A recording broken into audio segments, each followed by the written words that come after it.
ಮತ್ತೊಮ್ಮೆ ಸ್ವಾಗತ. ರಾಜ್ಯ ಬಿಜೆಪಿ ಅನೇಕ ಹೋರಾಟಗಳನ್ನು ಅನೇಕ ಸಂದರ್ಭಗಳಲ್ಲಿ ನಡೆಸಿರುವಂತಹ ಇತಿಹಾಸ ಇದೆ. ಅಂತಹ ಸಂದರ್ಭದಲ್ಲಿ ರಾಜ್ಯ ಬಿಜೆಪಿ ಕರೆಕೊಟ್ಟಿರುವಂತಹ ಹೋರಾಟಗಳಲ್ಲಿ ಸಾಮಾನ್ಯವಾಗಿ ಮುಂಚೂಣಿಯಲ್ಲಿ ಇರುವಂಥವರು ಬಿಜೆಪಿಯ ರಾಜ್ಯಾಧ್ಯಕ್ಷರು. ಯಾಕಂದರೆ ಅವರ ನೇತೃತ್ವದಲ್ಲಿ ಹೋರಾಟ ನಡೆಯುತ್ತೆ. ರಾಜ್ಯ ಬಿಜೆಪಿಯ ಹೋರಾಟ ಅದು ಕಾಂಗ್ರೆಸ್ನ ವಿಚಾರದಲ್ಲೂ ಅಷ್ಟೇ. ನಾವು ಡಿ ಕೆ ಶಿವಕುಮಾರ್ ಅವರು ಹೋರಾಟಗಳಲ್ಲಿ ಭಾಗಿಯಾಗ್ತಾ ಇದ್ದನ್ನು ಕೂಡ ನೋಡ್ತಾ ಇದ್ವಿ. ಇತ್ತೀಚಿನ ದಿವಸಗಳಲ್ಲಿ ಹಿಂದಿನ ಅಧ್ಯಕ್ಷರುಗಳ ಅವಧಿಗಳಲ್ಲೂ ಕೂಡ ಅದೇ ರೀತಿಯಾಗಿ ಹೋರಾಟದ ಮುಂಚೂಣಿಯಲ್ಲಿ ಅಧ್ಯಕ್ಷರು ಇರ್ತಾರೆ. ಆದರೆ ಇವತ್ತು ವಕ್ಫ್ ವಿರುದ್ಧ ಹೋರಾಟ ನಡೆದಿತ್ತು. ಫ್ರೀಡಂ ಪಾರ್ಕ್ನಲ್ಲಿ ವಕ್ಫ್ ವಿರುದ್ಧ ಹೋರಾಟ ನಡೆದಿತ್ತು. ಹಾಗೆಯೇ ಬೆಂಗಳೂರು ರಾಜ್ಯವ್ಯಾಪಿ ಪ್ರತಿಭಟನೆ ನಡೆದಿತ್ತು.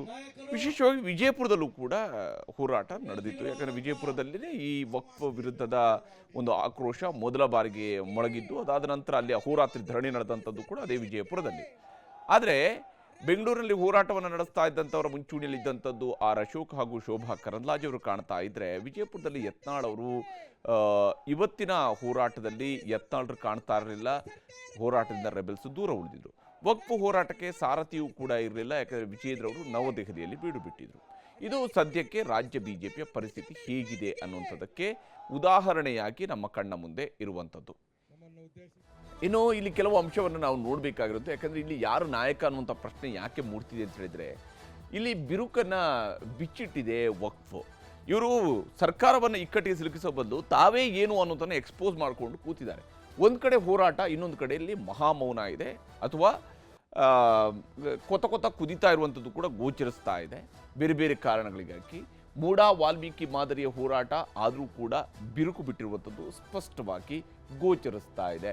ಇನ್ನು ಇಲ್ಲಿ ಇದೇ ವಿಚಾರಕ್ಕೆ ಸಂಬಂಧಪಟ್ಟಂತೆ ಸರ್ಕಾರದ ವಿರುದ್ಧ ಹೋರಾಟಕ್ಕೂ ಕೂಡ ಕೇಸರಿ ಕಲಿಗಳು ಒಂದಾಗಲೇ ಇಲ್ಲ.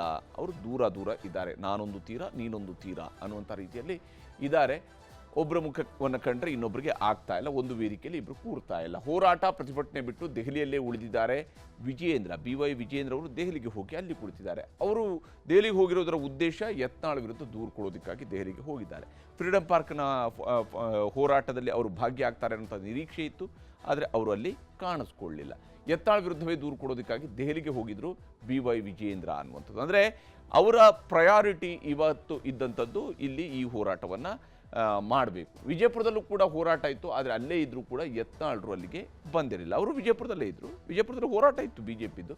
ಆ್ಯಂಡ್ ವಕ್ಫ್ ಅವರ ಬಹಳ ಇಂಟ್ರೆಸ್ಟಿಂಗ್ ಸಬ್ಜೆಕ್ಟ್.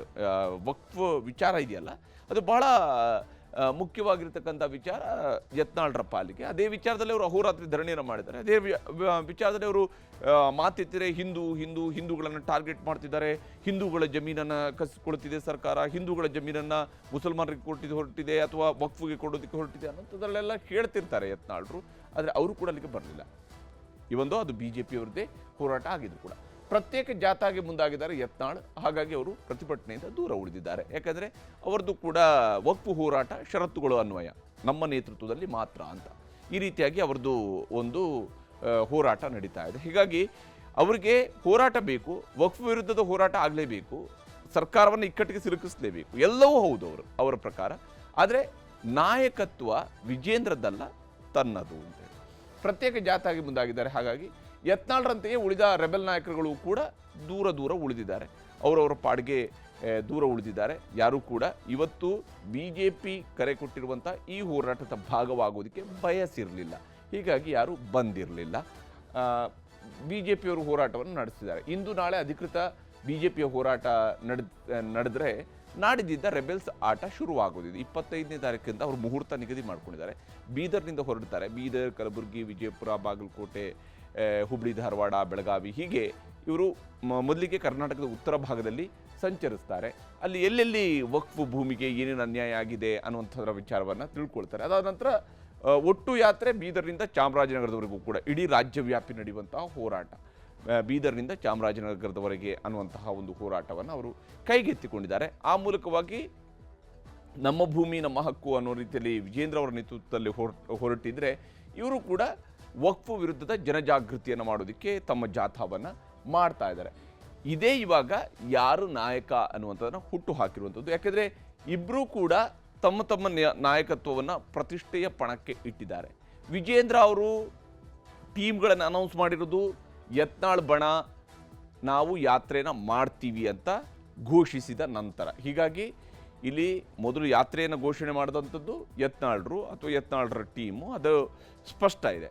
ಆದರೆ ಯತ್ನಾಳರು ಕೂಡ ಇಂಥದ್ದೊಂದು ಘೋಷಣೆ ಮಾಡೋದಕ್ಕಿಂತ ಮುಂಚಿತವಾಗಿ ರಾಜ್ಯವ್ಯಾಪಿ ಹೋಗ್ತೀವಿ ಅಂತ ಹೇಳೋದಕ್ಕೆ ಮುಂಚಿತವಾಗಿ ಅದನ್ನು ಪಕ್ಷದ ವೇದಿಕೆಯಲ್ಲಿ ಚರ್ಚಿಸಬೇಕಾಗಿತ್ತು. ಇದು ಸಾಮಾನ್ಯ ನಿಯಮ, ಯಾವುದೇ ಪಕ್ಷದಲ್ಲಿ ಆದರೂ ಕೂಡ ಇದೊಂದು ಸಾಮಾನ್ಯ ನಿಯಮ. ಇಲ್ಲದೆ ಹೋದರೆ ಇದು ಪ್ರತ್ಯೇಕ ಯಾತ್ರೆ ಅಂತೇಳಿ ಗುರುತಿಸಬೇಕಾಗತ್ತೆ. ಅದು ವಿಜಯೇಂದ್ರ ಅವರು ಯಾವಾಗ ಈ ಕಡೆಯಿಂದ ಪಟ್ಟಿ ಬಿಡುಗಡೆ ಆಯಿತು ತಕ್ಷಣ ವಿಜಯೇಂದ್ರ ಅವರು ತಮ್ಮದೊಂದು ಪಟ್ಟಿಯನ್ನು ಮಾಡಿದರು, 3 ಪಟ್ಟಿಯನ್ನು ಮಾಡಿದರು. ಅದರಲ್ಲಿ ಯತ್ನಾಳರು ಇದ್ದಾರೆ, ಲಿಂಬಾವಳಿ ಅವರು ಇದ್ದಾರೆ, ಅದರಲ್ಲಿ ಜಾರಕಿಹೊಳಿ ಅವರು ಇದ್ದಾರೆ ಅನ್ನೋದನ್ನು ಅವರು ಹೇಳ್ತಾ ಇದ್ದಾರೆ. ಆದರೆ ಅಂತಿಮವಾಗಿ ಜೊತೆಯಲ್ಲಿ ಹೋದರೆ ಮಾತ್ರ ಸಾಧ್ಯ ಆಗುತ್ತೆ. ಪೇಪರ್ನಲ್ಲಿ ಪಟ್ಟಿಯಲ್ಲಿ ಹೆಸರು ಬರೆದ ತಕ್ಷಣ ಅದು ಪಟ್ಟಿ ಅಂತೇಳಿ ಆಗೋದಿಲ್ಲ. ಪಟ್ಟಿ ಯಾವಾಗ ಆಗುತ್ತೆ? ಅದು ಕಾರ್ಯರೂಪಕ್ಕೆ ಬಂದಾಗ, ಫೀಲ್ಡಲ್ಲಿದ್ದಾಗ. ಈಗ ದೆಹಲಿಗೆ ಹೋಗಿರುವಂತಹ ವಿಜಯೇಂದ್ರ ಅವರು ಯತ್ನಾಳರ ಯಾತ್ರೆಗೆ 25ನೇ ತಾರೀಕಿನಿಂದ ಆರಂಭವಾಗುವಂಥ ಯತ್ನಾಳರ ಯಾತ್ರೆಗೆ ಏನಾದರೂ ರೆಡ್ ಸಿಗ್ನಲನ್ನು ಕೊಡಿಸ್ಕೊಂಡು ಬರ್ತಾರಾ ಅನ್ನೋಂಥ ನಾವು ನೋಡಬೇಕಾಗಿದೆ. ಗ್ರೀನ್ ಸಿಗ್ನಲ್ಲು ತಮ್ಮ ಯಾತ್ರೆಗೆ ತೆಗೆದುಕೊಂಡು ಇವರಿಗೆ ರೆಡ್ ಸಿಗ್ನಲನ್ನು ಕೊಡಿಸಿದರೆ ಮಾತ್ರನೇ ದೆಹಲಿ ದಂಡಯಾತ್ರೆ ಯಶಸ್ವಿ ಆಗುತ್ತೆ. ಇಲ್ಲದಿದ್ದರೆ ಅದು ದಂಡದ ಯಾತ್ರೆ ಆಗುತ್ತೆ, ಯಾವುದೇ ಪ್ರಯೋಜನಕ್ಕಿಲ್ಲದ ಯಾತ್ರೆಯಾಗಿ ಇವರು ತಮ್ಮ ಯಾತ್ರೆಯನ್ನು ಕರ್ನಾಟಕದಲ್ಲಿ ಆರಂಭಿಸಿದ್ರು ಅಂತೇಳಿ. ಆದರೆ ಯತ್ನಾಳರು ಆರಂಭಿಸಿದ್ರು ಅಂತೇಳಿ ಆದರೆ ಸಹಜವಾಗಿಯೇ ರಾಜ್ಯ BJPಯ ಬಿರುಕು ಎಷ್ಟು ದೊಡ್ಡದು ಅನ್ನೋಂಥದ್ದು ಕೂಡ ಗೋಚರ ಆಗೋದಿದೆ. ಈ ವಿಚಾರಕ್ಕೆ ಸಂಬಂಧಪಟ್ಟಂತೆ CT ರವಿ ಹಾಗೂ R ಅಶೋಕ್ ಅವರು ಇವತ್ತಿನ ಹೋರಾಟದಲ್ಲಿ ಏನೇನೆಲ್ಲ ಮಾತನಾಡಿದ್ದಾರೆ ಅಂತ ನಿಮಗೆ ತೋರಿಸ್ತೀನಿ. ತೋಳ ಕುರಿ ಹೊತ್ಕೊಂಡು ಹೋಯ್ತು ಅಂತ ಹೇಳಿದ್ರೆ ನ್ಯಾಯ ಕೇಳಕ್ಕೆ ಕುರಿ ಮಂದೆ ಕರ್ಕೊಂಡು ತೋಳನ ಹತ್ರಕ್ಕೆ ಹೋಗ್ಬೇಕು. ಆದ್ರೆ ನೀವಿವತ್ತು ಒಕ್ಬೋಡಿ ಕೊಟ್ಟಿರುವ ಅಧಿಕಾರ ತೋಳನ ಹತ್ರಕ್ಕೆ ಹೋಗಿ ಕುರಿಮರಿ ನ್ಯಾಯ ಕೇಳಬೇಕು ಅಂತ ಹೇಳ್ತಿರಲ್ಲ, ಇದಕ್ಕಾಗಿ ನೀವು ಲಾ ಓದ್ಬೇಕಿತ್ತ? ಸಿದ್ದರಾಮಯ್ಯ ಈ ಅಹಿಂದ ಹೋಯ್ತು, ಈಗ ಹಿಂದ ಇಲ್ಲ, ಈಗ ಮುಸಲ್ಮಾನರ ಚಾಂಪಿಯನ್ ಆಗಕ್ಕೆ ಹೊರಟವ್ರೆ. ಹಿಂದುಳಿದವರು ಇಲ್ಲ, ಮುಂದುವರೆದವರು ಇಲ್ಲ, ಮುಸಲ್ಮಾನರ ಚಾಂಪಿಯನ್ ಆಗಕ್ಕೆ ಹೊರಟಿರೋದು ಸಿದ್ದರಾಮಯ್ಯ ನಾವು ನೋಡ್ತಾ ಇದ್ದೀರಿ. ಲವ್ ಜಿಹಾದಿನ ಜೊತೆ ಲ್ಯಾಂಡ್ ಜಿಹಾದಿ ಸೇರ್ಕೊಂಡಿದೆ. ಇದೊಂದು ನಮ್ಮ ಭೂಮಿಯನ್ನು ಕಸಿಯುವಂತ ಷಡ್ಯಂತ್ರ ಇದೆ. ಅದಕ್ಕಾಗಿ ನಮ್ಮ ಆಗ್ರಹ ಇರುವಂತದ್ದು ಈ ಲ್ಯಾಂಡ್ ಜಿಹಾದಿನ ವಿರುದ್ಧ ನಮ್ಮ ಹೋರಾಟ ಇದೆ.